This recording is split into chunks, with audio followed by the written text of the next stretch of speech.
Comrades and friends, I am very grateful to you that you have asked me to come speak here to inaugurate the celebration of the centenary of the October Revolution. The October Revolution, of which the Soviet Union was the product, is one which currently is being much discussed because the Soviet Union itself does not exist, but we have to look at the legacy of the October Revolution, and in particular the legacy of the Soviet Union. Now, in discussing this legacy, I would like to distinguish between the historical legacy and the theoretical legacy. The historical legacy is normally much discussed, and it is obvious the Soviet Union was responsible for the defeat of fascism.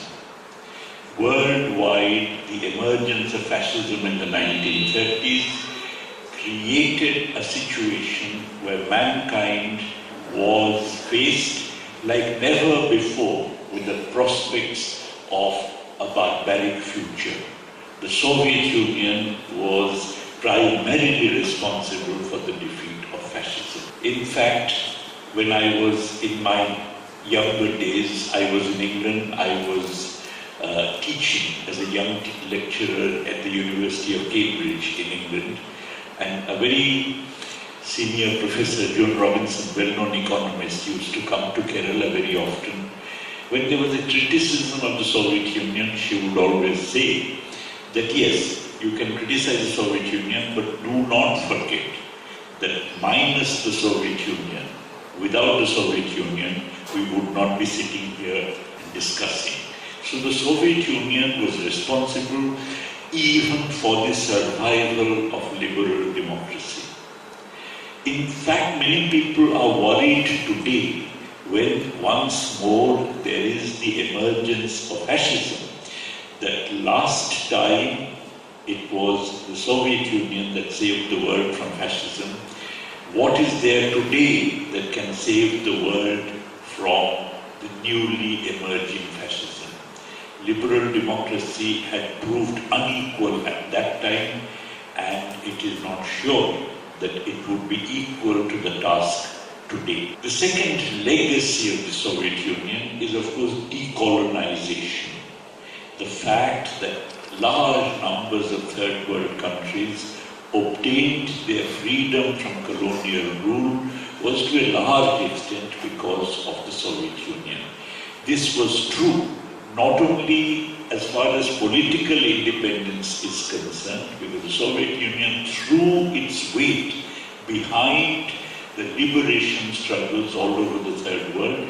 The last of these, of course, was the Vietnam War. Vietnam would not have been able to withstand American imperialism without the support of the Soviet Union.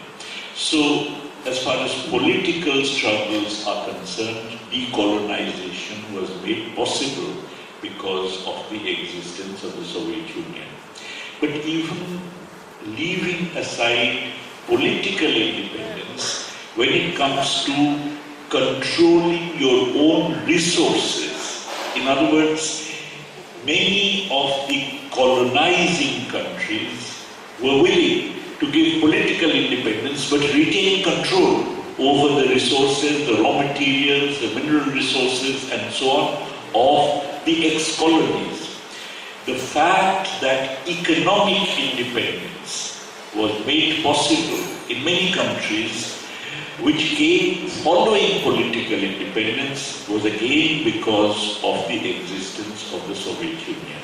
The clearest example of it is when President Nasser nationalized the Suez Canal. There was an Anglo-French invasion of Egypt, and that invasion against Nasser's nationalization of the Suez Canal was eliminated because the Soviet Union gave an ultimatum that you take back your troops, otherwise we are going to intervene. So, and we know in the case of India how oil companies, the Western oil companies, used to import crude oil from the Gulf countries, refine it here, and through a process called transfer pricing, would charge such high prices for the crude that they imported that they basically siphoned off a large amount of funds from India. At which point Soviet Union offered that we are going to refine oil, and what is more, we are going to help you prospect for oil in India. So India's development of the oil sector, which actually loosened the hold of Western multinationals on the Indian economy, was made possible by the Soviet Union, and same is true of steel and other basic industries, which the Western multinationals were not willing to set up, but the Soviet Union helped the government of India set up these industries that actually enabled the country to acquire a degree of self-reliance. So, political as well as economic decolonization is something which was greatly made possible by the Soviet Union. The third thing, which is of course well known, is the fact that the Soviet Union set up for the working people anywhere, for the working people in that particular country, the largest welfare state that has ever been erected anywhere in the world. And consequently, the achievement of that country was enormous. And lastly, the Soviet Union to this date has actually meant an economy the like of which the world has not seen. How? If you look at any capitalist country, whether it's advanced capitalist countries like India, you find substantial unemployment, substantial insecurity, and so on.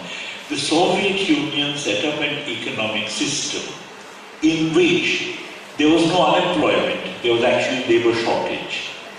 The world had never seen a system of this kind, so that, a Hungarian economist, János Kormány, who was quite anti-socialist, nonetheless distinguishes between two kinds of economic systems.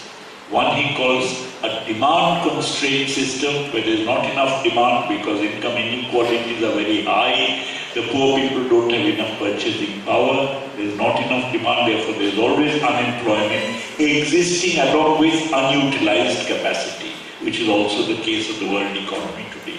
And the other we call resource-constrained systems, where demand is not the problem, where actually you produce the maximum amount that is producible with the resources at the disposal of the country.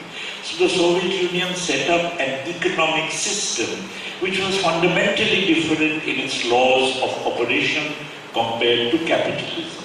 And this fundamental difference is manifested in the fact that there was actually labor shortage.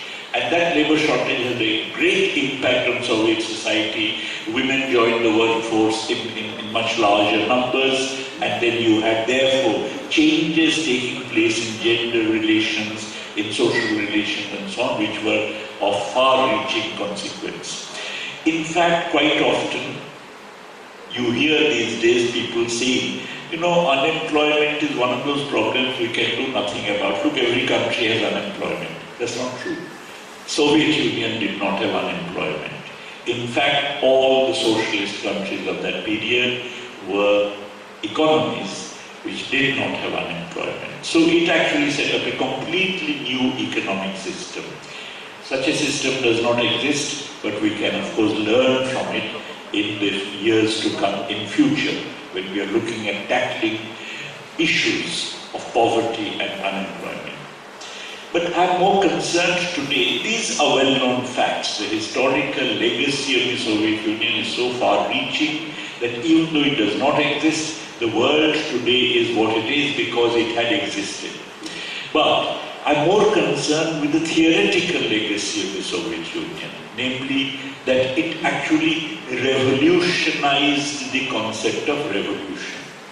When you look at the writings of Marx and Engels, when you look at the Communist Manifesto, basically they are talking about a revolution which is a proletarian revolution in an advanced capitalist country.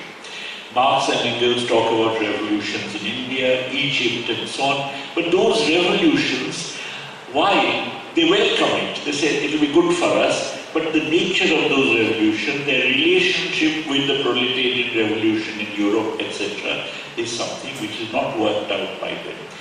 Primary focus is on a proletarian revolution in Europe. Now, against this, the Bolshevik program, and of course articulated most clearly by Lenin theoretically, stated the following: that in countries that come late to capitalist development, the bourgeoisie cannot really deal the kind of blows against the old feudal structures that, let us say, the bourgeoisie had done during the French Revolution. You know, the French Revolution meant that really feudal estates were destroyed and land was distributed among the peasants. And that was a bourgeois revolution led by the French bourgeoisie. So there was a period in history when the bourgeoisie had that capacity to deal these crippling blows against the feudal order. But the Bolshevik argument, Lenin's argument, was that now we have reached a stage of history where the bourgeoisie no longer is capable of doing that, because it is worried that any attack on feudal property can also rebound into an attack on bourgeois property. As a result, the bourgeoisie makes common cause with the landed interests, and so that there is no threat to its own hegemony, and therefore the striving for freedom among the peasants, what we call the democratic revolution, can be satisfied only if the proletariat gives the lead to such a revolution. Therefore, such a revolution would require a worker-peasant alliance. So, for the first time, the idea that it is the workers who have to lead the peasants in a democratic revolution of the kind that the bourgeoisie had done earlier.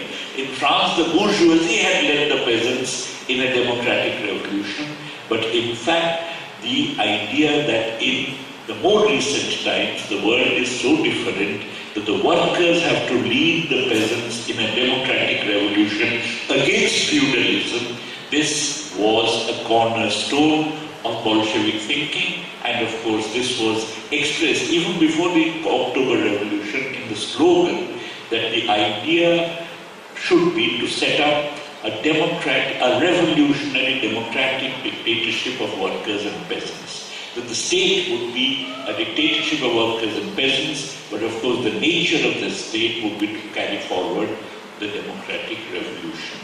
So, if that is the idea, the proletariat, having led the peasantry in a democratic revolution, is then not going to withdraw and say, all right, now let capitalism be built. If the democratic revolution is led by the proletariat, then the proletariat carries this democratic revolution to socialism. Therefore, socialism now is not a slogan only for advanced capitalist countries, but it's a slogan even for backward economies.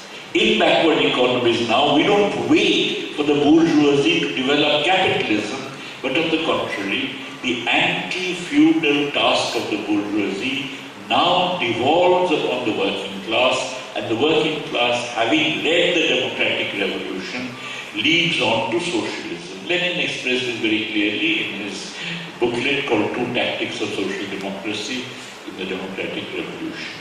Of course, in the process of the democratic revolution being carried forward to socialism, the precise class alliances would change. Class alliances that the working class enters into with different segments of the bourgeoisie, the different segments of peasantry would change. But no matter what it is, there's a protracted process through which the working class, starting in the backward, underdeveloped economies, can nonetheless, through its anti-feudal struggle, go on to socialism. That is a view which inspired third world communists everywhere. It inspired communists in China, Vietnam, India, Indonesia, everywhere.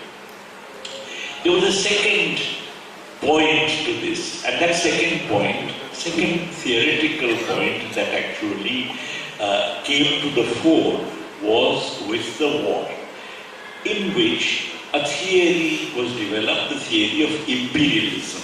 Lenin's argument was that basically in all the advanced capitalist countries, a process which Marx had described called centralization of capital, namely that you begin with a situation of free competition, large numbers of capitalists, but slowly capitalists get wiped out, the smaller ones get wiped out by the larger ones. So you have a process of centralization of capital where fewer and fewer capitals survive. And when that is the case, then they soon come to an agreement, cartelization, development of monopoly, development of cartels and trusts and agreements among capitalists, development of monopoly capitalism controlling the state, monopoly capitalism in industry and monopoly in banks coming together, formation on the basis of this, what Lenin called a financial oligarchy, small number of people controlling industry, banks and everything, like our Ambanis and Adanis and so on. And they also control the state apparatus. This happens in the different advanced capitalist countries, and consequently British finance capital under the British financial oligarchy competes now, having eliminated domestic competition, competes now against French financial capital under the French financial oligarchy, German finance capital under German financial oligarchy, and so on. And this competition is for acquiring economic territory in the world, because that oligarchy, which is a larger amount of economic territory, denies that territory to its rival and uses that territory, raw materials, markets, governments, uses that economic territory to advance its own interests. And this striving, this struggle for economic territory takes the form, in a world which has already been partitioned, it takes the form of wars for repartitioning. In particular, as you know, when German reunification occurred and Germany emerged as a major power, Britain already controlled a large part of the globe. The British Empire, as they said, was one over which the sun never set because of the fact that it was spread all over the world. And consequently, a powerful country like Germany denied its own economic territory, German capital striving for its share of economic territory led to wars and so on. So Lenin's argument was that now capitalism has entered the era of imperialism. In this era of imperialism, there would be continuous efforts at repartitioning the world through wars. Wars are now a feature, and look what a war involves. What a war involves is that basically German workers would be asked to kill their British brethren across the trenches for the interests of German capital. French workers would be asked to kill their German brethren across the trenches for the benefit of French capital. So workers in the advanced capitalist countries are being used as cannon fodder for promoting the imperialist project of their respective financial oligarchies. But it is not only workers in the advanced capitalist countries. Third world people, you remember in the First World War, in the Second World War, large numbers of people from India went and fought on the side of Britain. In Mesopotamia, there were lots of people from India who went and fought, and likewise in France and so on, there are lots of people from India who went and fought. So that it is not only the advanced country workers, but also people from the third world, the oppressed people from the third world are also used as cannon fodder. That being the case, the choice that imperialism offers to everybody is either you kill your fellow workers across the trenches or you do away with the system. Train your guns on the system itself. So, imperialism meant that mankind, to use a phrase of Rosa Luxemburg, not Lenin, but nonetheless it describes it, To use the phrase of Rosa Luxemburg, mankind was faced with a choice between barbarism and socialism. And that being the case, the time had come for a world revolution. That this is not only a revolution in advanced capitalist countries, this is a revolution which of course can encompass third world, and that is what is more, since the imperialism had already brought third world people as cannon fodder, now it becomes important for them also to carry forward this struggle. So not only do you have a worker-peasant alliance leading on to socialism, which is now the agenda for all countries, but the time for this agenda to be realized has come. That it is not as if India or China would make a revolution in some distant future, but that all over the world now the time becomes ripe for revolution because imperialism has brought them to this particular condition. And Lenin said that the imperialist chain can be broken at its weakest link. That weakest link can be anywhere. That weakest link can be India, Indonesia, China, Vietnam, anywhere. And on the basis of this, a communist international was set up, the like of which the world had never seen.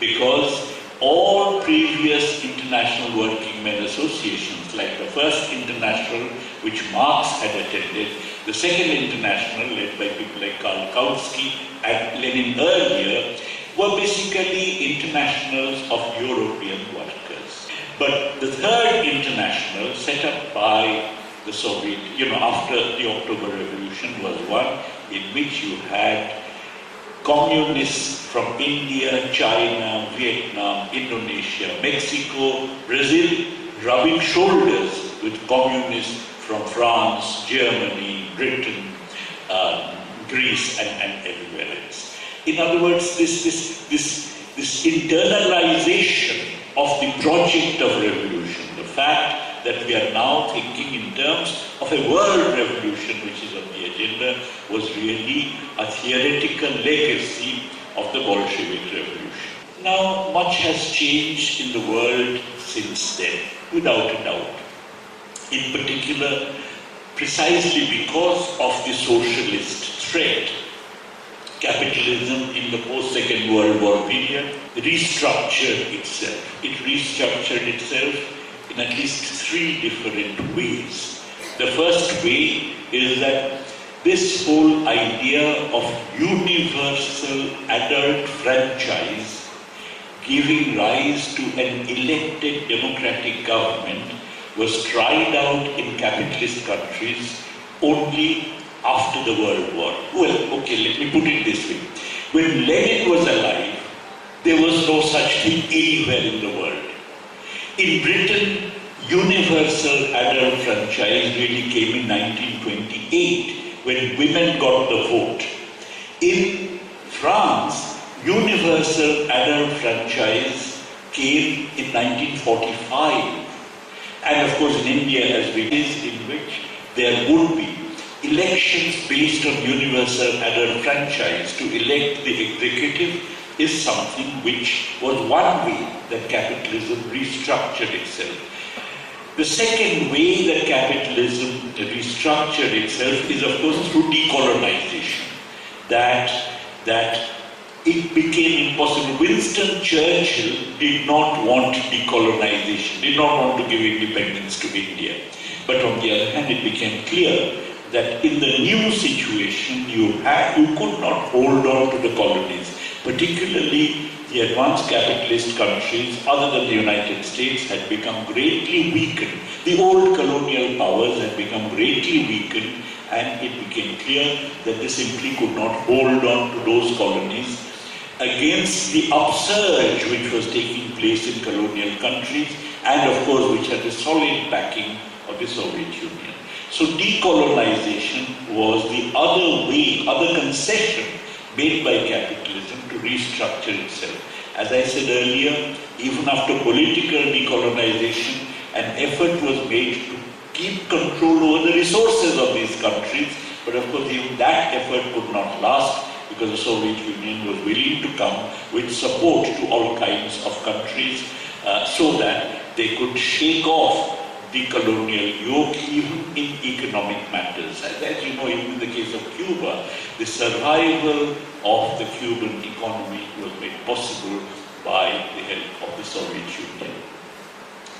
The third way in which capitalism restructured itself was, of course, you know, the period before the Second World War had been marked by the Great Depression, in which there was huge unemployment. That unemployment had given rise to fascism in Germany, Italy, and elsewhere. And the working class, when it emerged out of the Second World War, was not going to have that situation all over again. It had made great sacrifices during the war, and it did not want to go back to a world of unemployment and distress. As a result, party in Britain and social democracy insisted that from now on we are going to ensure that there is no unemployment of that kind by having state intervention in demand management in capitalist countries, government expenditure in order to bolster demand so that unemployment can disappear. In Europe, government expenditure to bolster demand took the form of welfare state expenditures. In the United States, it took the form of military expenditures. The idea of government expenditures to bolster demand had already been put forward before the war in 1936 by the British economist John Maynard Keynes, and of course Keynesian policies were then tried out by social democracy through welfare state measures in advanced countries. In the United States, what came into being is sometimes referred to as military Keynesianism, because the US really enlarged military expenditures very substantially in order to reduce unemployment in that particular country. So post-war capitalism restructured itself in many different ways, and apart from these, the most fundamental difference between the capitalism before the Second World War and the post-war capitalism was the fact that inter-imperialist rivalry was now no longer a major characteristic of capitalism. After the Second World War, the United States emerged as the most powerful capitalist country. It actually aided Europe through the Marshall Plan to build itself up, and as a result, this has been a period which has been referred to by many as a period of US super-imperialism. That there was one undisputed leader in the capitalist world, and it was not a world characterized by inter-imperialist rivalry. You remember Lenin's remark was that inter-imperialist rivalries giving rise to periodic wars were now the feature of capitalism.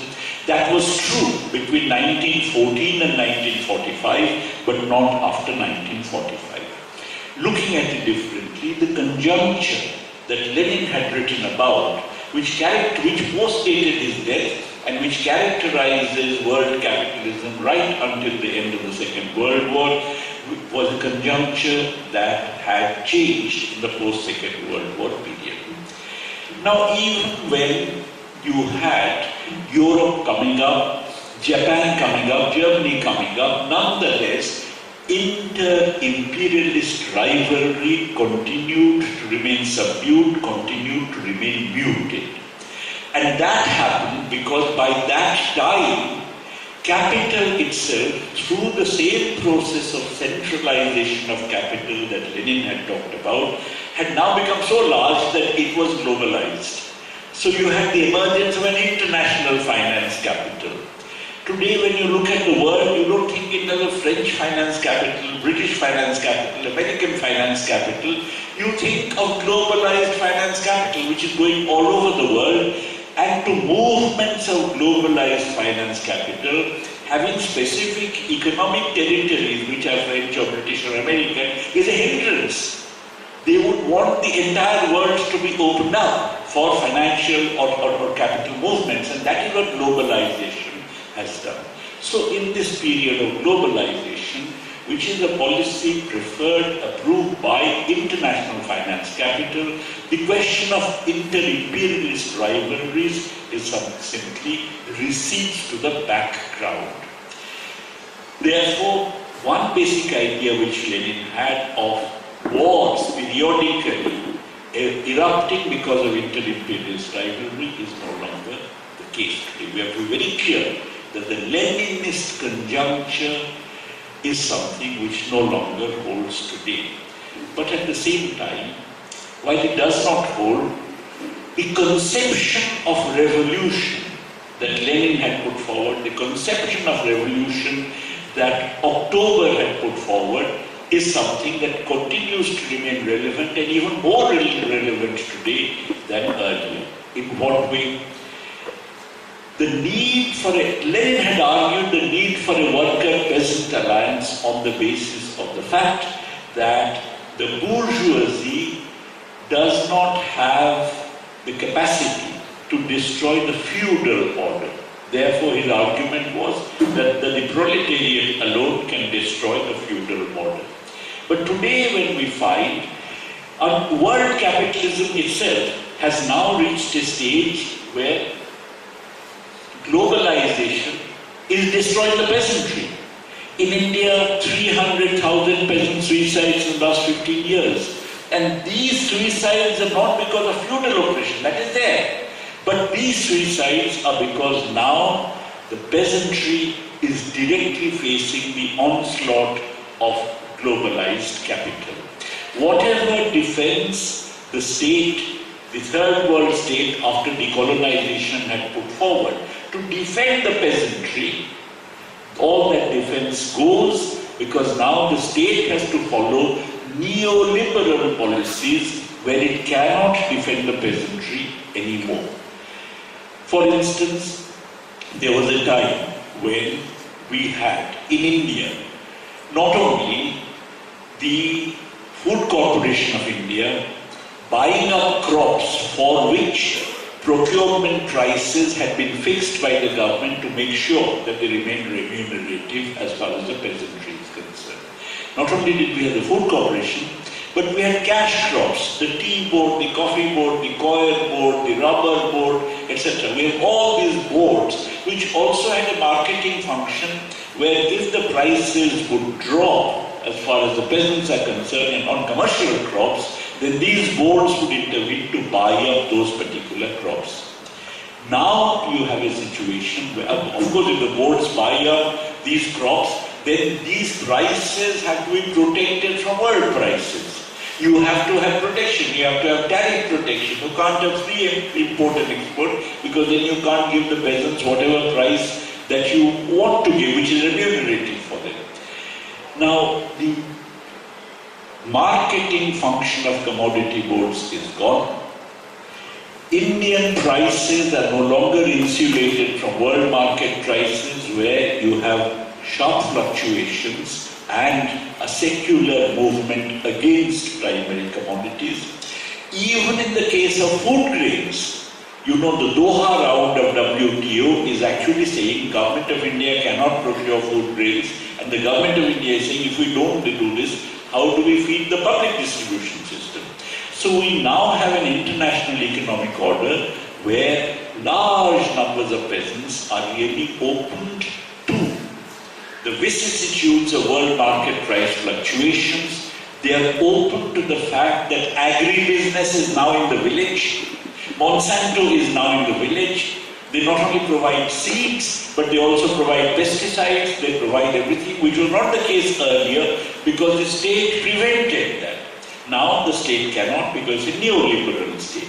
Because of which the peasantry now not only faces the unfreedom imposed by feudalism, but the peasantry also faces the massive distress, or what Marx had called primitive accumulation of capital, which is imposed by globalized capital itself, of which the Indian big capital is a part. So the need, so the peasantry is being sought to be decimated everywhere. Not only peasantry, fishermen, craftsmen.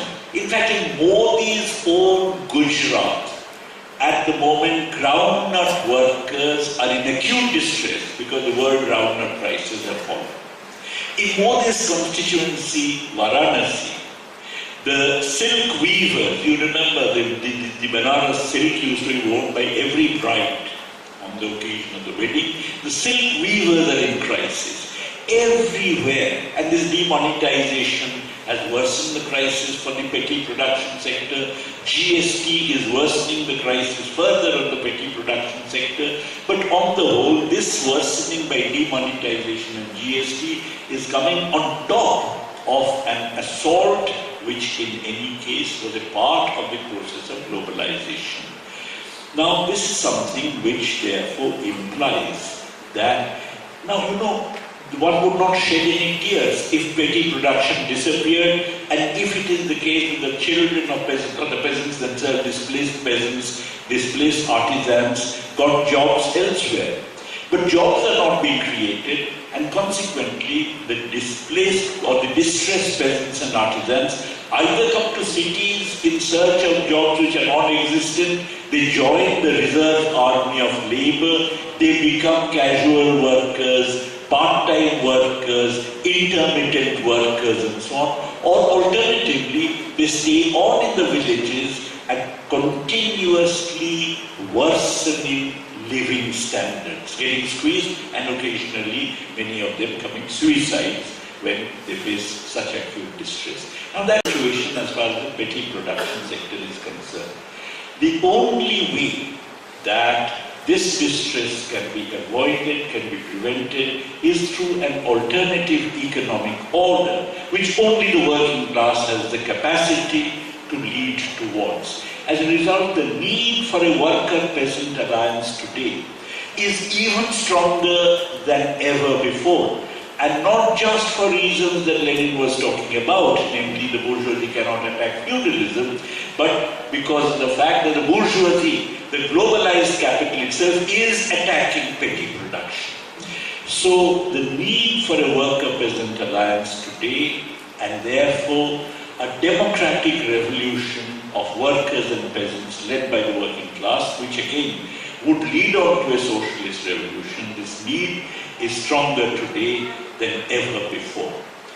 Two things have actually at the same time contributed to this phenomenon of the relevance of the lessons of October.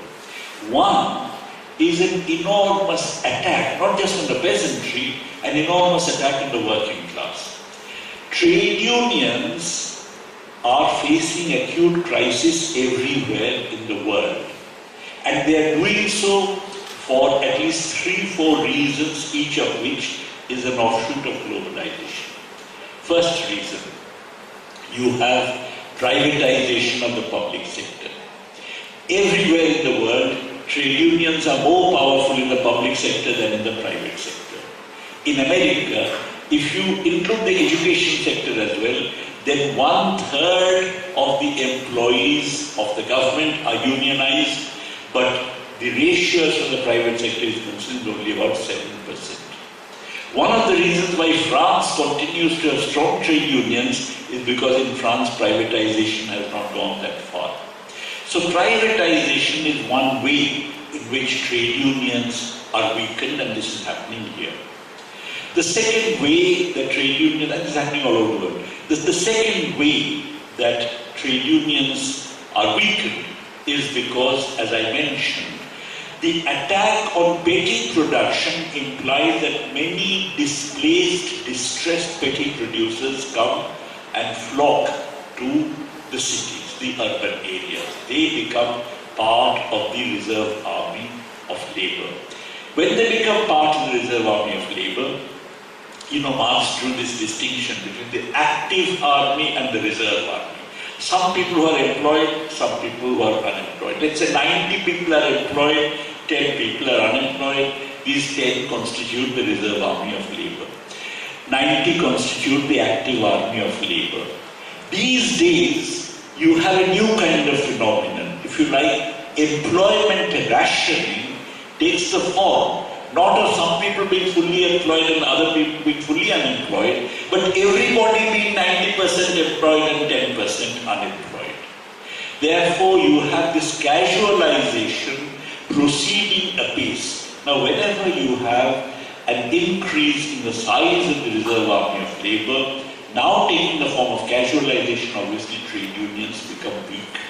Trade unions become greatly weakened, and of course, not content with that, the government now is talking in terms of bringing in legislation for labor market flexibility, which means employers have the right to fire workers at the drop of a hat, which means no trade unions can possibly function. Outside Delhi, as you know, the Maruti workers have been on a strike for a very long period, and they are facing court cases and so on, because they want to have a union that includes not only those who have full-time employment, but also those who have casual employment, and the employers are not willing to have that. So casualization, growth in the reserve army manifesting itself as casualization, has been a very important factor for the weakening of the trade unions. The third reason for the weakening of the trade unions is, of course, the very globalization of finance, very globalization of capital. If trade unions are strong here, in that case, capital would rather invest in Bangladesh, where it may be weaker. Globalized capital would like to set up its manufacturing capacity in that country where the trade unions are weak, where the workers have very little bargaining power. So there is a race to the bottom among third world countries in creating anti-worker environment, which of course is anti-trade union environment. So there is a massive attack on the working class, not just on the peasants. One very important implication of this attack is that in the current period of crisis of capitalism, time doesn't permit me to discuss this, but the current capitalist crisis, I believe, is a long-term protracted crisis. It's not something which is going to disappear tomorrow. Okay, let me just very briefly say why it's a long-term protracted crisis. What you have now is that now capital is globalized. American capital can set up plants in China, it can set up plants in Korea, it can set up plants in India for meeting the global market. Now wages in India or Korea or Bangladesh or Vietnam or even China, where of course they are rising of late, are much lower than in America. Now if that is the case, then effectively American workers are competing against Chinese or Indian workers. In India, as I mentioned, there are huge labor reserves. Therefore, wages are at a kind of subsistence level. American workers competing against Indian workers at a subsistence level, therefore cannot get wage increases. If anything, their wages would be falling. As a matter of fact, between 1968 and 2011, the real wage of a male American worker has actually declined, which is a shocking kind of fact, but this is something which is shown by Joseph Stiglitz, well-known American economist who got a Nobel Prize in economics. So, all over the world, you find that wages, even if not exactly equal, are more or less fixed. The vector of wages does not rise, but labor productivity is rising everywhere. Therefore, the surplus in world output is rising. When the surplus in world output rises, that's the same as saying there is a shift of income distribution from the workers to the surplus earners, predominantly capitalists and their hangers on. Now, when you have a rupee being given to a worker, the worker more or less would spend the rupee. When you have a rupee being given to a surplus earner, he would spend half of it, keep the other half for spending later on, etc. Therefore, that later on means that he would save a part of it. Consequently, every such transfer reduces demand. This is what Marx had referred to as a crisis of overproduction. Therefore, the world is now stuck in a crisis of overproduction because of globalization. There may be occasional periods in which, because of asset price bubbles, there is some revival of demand because speculative increases in asset prices certainly make people feel that they are wealthier, they spend a bit more and there's some revival, but as the bubble collapses, the revival collapses. But therefore we are now in a period of protracted crisis where you can see the discontent among workers manifesting itself in all kinds of different ways. Brexit was one manifestation, and Trump's promises of various kinds are in fact another manifestation. This is not to say that the workers are turning to fascism, because do not forget that Bernie Sanders, who was a left-wing candidate, actually was getting substantial working class support. The workers do not want this situation to continue in which they are facing distress. In fact, if Sanders had contested against Trump, he might even have defeated him. So, and likewise in Brexit, the right-wing party that supported Brexit and got a lot of support, subsequently in the British elections, its vote share got reduced to about 2%. Labour got back the workers' vote. So it's not only the working class is turning to fascism, but the working class is greatly discontented all over the world, and the crisis has only worsened it. But on the other hand, the crisis has created this fear in the minds of capital that we are going to be attacked. That unless something is done to prevent a potential attack upon us, then life is going to become difficult for us. Fascism is a response to that. You have corporate finance capital everywhere supporting fascist groups, fascist parties, including in India, and this is a real threat to democracy. And this is something which at this moment is a major challenge. I said capitalism had restructured itself by introducing democracy in capitalist countries in the post-Second World War period. Now we are witnessing an undoing of that. And certainly I have seen, I'm old enough to have seen this country over a long period of time, the kind of atmosphere of fear which now pervades all over in India, particularly North India, is something I've never seen. Coming to Kerala is a liberating experience for that. Fear does not exist here because the fascists are weak here. But the point is, in my university campus, in universities across the country, and of course among ordinary people, vigilantism. You don't have freedom to eat what you like. Whatever you are eating, somebody would come and say it's beef and beat you up or kill you.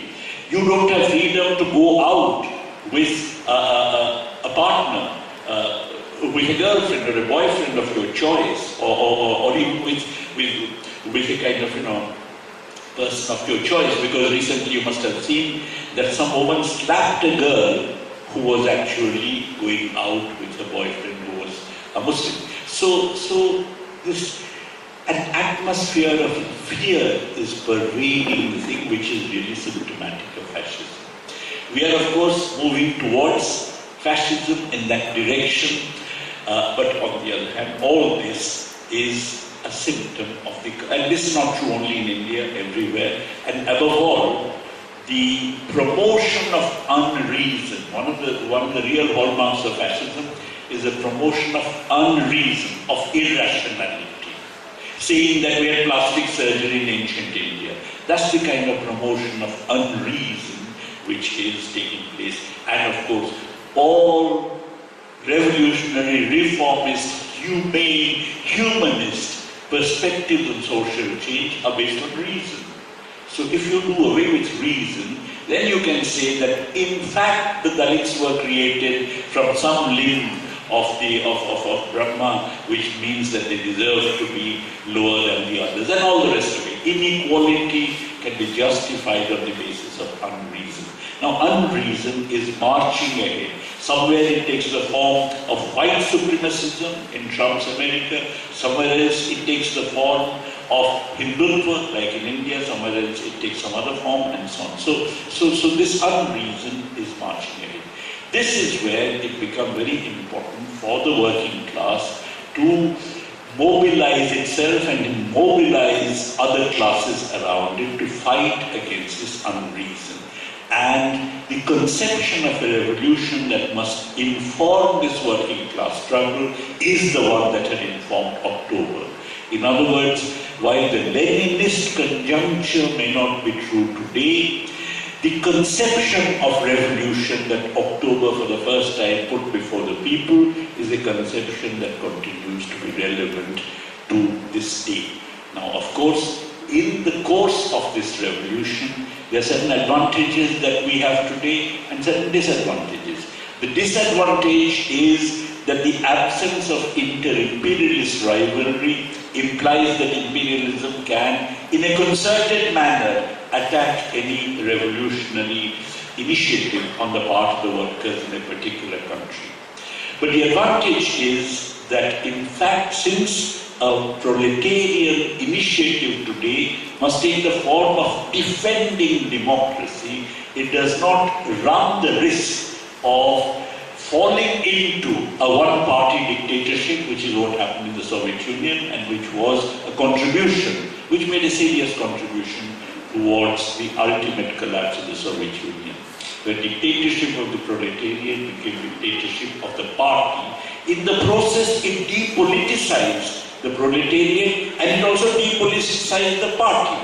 Because after all, don't forget, after the collapse of the Soviet Union, all the people who led the various Soviet republics, erstwhile former Soviet republics, were members of the Politburo of the Soviet Communist Party. You know, whether you take Boris Yeltsin, whether you take Nursultan Nazarbayev, whether you take Edward Shevardnadze, whether you take Karimov, all of them were actually the members of the Politburo of the CPSU. And they were the ones who were presidents of all the republics to which the Soviet Union kind of splintered. And none of them, it turns out, was a communist. Because when they started leading all these republics, they were putting, their kind of agenda, their program, their ideology had nothing to do with communism. So, the one-party dictatorship depoliticized the working class and depoliticized the party itself. In fact, insofar as today, the struggle against fascism takes the form of a struggle for democracy that actually puts the prospects of a proletarian revolution on a much better, much sounder footing than was the case at the time of October. But of course, any such revolution must have a certain number of clear ideas. One clear idea is that since globalization has brought us to this pass, delinking from globalization becomes essential. Delinking in the sense putting controls on capital flows, if necessary controls on trade flows. You cannot defend the peasantry if world market prices have to prevail here. If you have to give the peasantry a remunerative price, you have to prevent the flow of commodities that the peasants produce from the world market to here so that they actually get a remunerative price.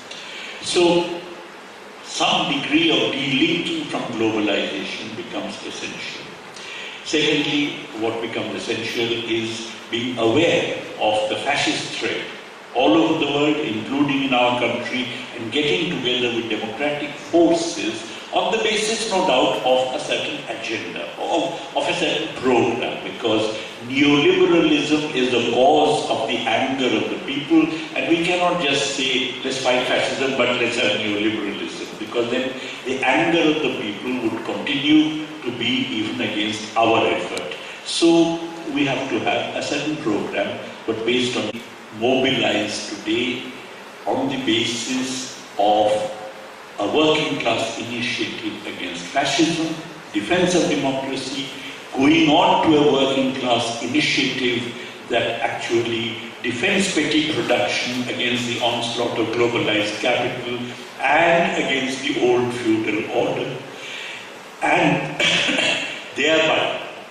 leads on to a social revolution where things like caste disappear and where you actually have a progressive movement towards socialism. It will be a time-consuming process, but on the other hand, I mean, it won't be kind of over in a day, but on the other hand, that process opens up, and I think for a proper movement along that process, the theoretical legacy of the October Revolution has to be kept in mind. Thank you.